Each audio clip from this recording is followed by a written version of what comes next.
Pengenalan hikmat firman Tuhan yang mendalam akan menimbulkan pengharapan bagi banyak manusia, agar banyak orang mampu jadi alat Tuhan. Beritakan keselamatannya. MTT Inspiration. Embun pagi. Jangan tunggu mood bagus untuk bergerak. Bergeraklah, maka mood bagus akan datang. Selamat beraktivitas.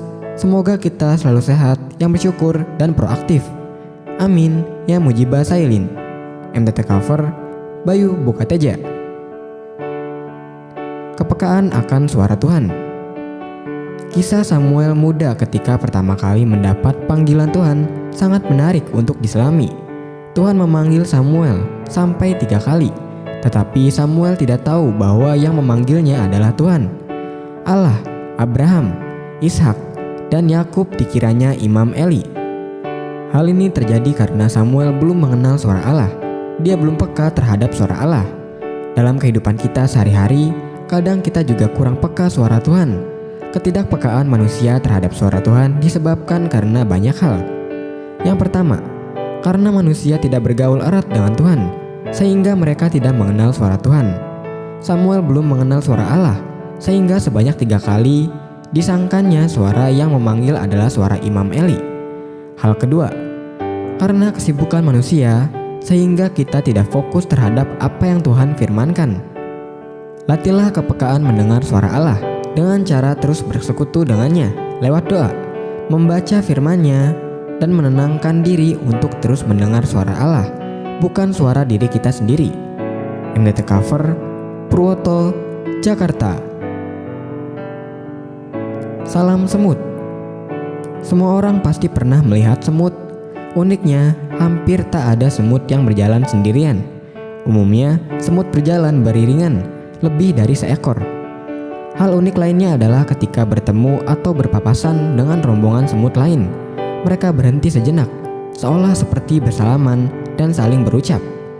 Andai semut-semut itu bisa bicara, apa yang sekiranya diucapkan oleh semut-semut itu ketika mereka bertemu atau berpapasan dengan semut lainnya? Sesungguhnya kita tak pernah tahu apa yang diucapkan semut-semut itu. Akan tetapi, apakah kita sadar bahwa semut-semut itu telah memberikan pelajaran berharga bagi kita?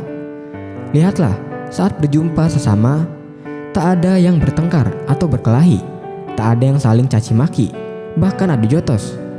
Semut-semut itu tampak sangat akrab dengan sesamanya, bahkan saling berpelukan dan berjabat tangan. Inilah salam semut yang paling khas. Betapa busuknya hati manusia, tidak seperti semut-semut yang tampak gembira dan berjabat tangan saat bertemu sesamanya. Kita memang harus belajar dari semut. Berilah salam seorang kepada yang lain dengan cium yang kudus.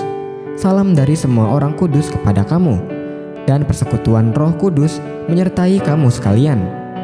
MTT Cover, Budi, Cirebon. Berdoa dan bekerja. Kita pasti pernah mendengar moto Oro et Labora, yang berarti berdoa dan bekerja. Artinya, kita berdoa dengan keras dalam usaha yang kita kerjakan, dengan keras juga. Keduanya harus seimbang. Tidak hanya menuntut Tuhan atas sesuatu yang belum kita perjuangkan, atau berjuang keras untuk mencapai sesuatu yang kita inginkan tanpa melibatkan Tuhan, melainkan berjalan bersama Tuhan sesuai perintah dan peraturan firman Tuhan dalam mengerjakannya dan siap dengan hasil yang disediakannya. Siapa mengerjakan tanahnya akan kenyang dengan makanan, tetapi siapa mengejar barang yang sia-sia akan kenyang dengan kemiskinan. MTT Cover, Cipto, Purwokerto. Firman Tuhan. Betapa berharganya kasih setiamu, ya Allah. Anak-anak manusia berlindung dalam naungan sayapmu. Mereka mengenyangkan dirinya dengan lemak di rumahmu. Engkau memberi mereka minum dari sungai kesenanganmu. MTT Cover, Sulaiman, Cirebon.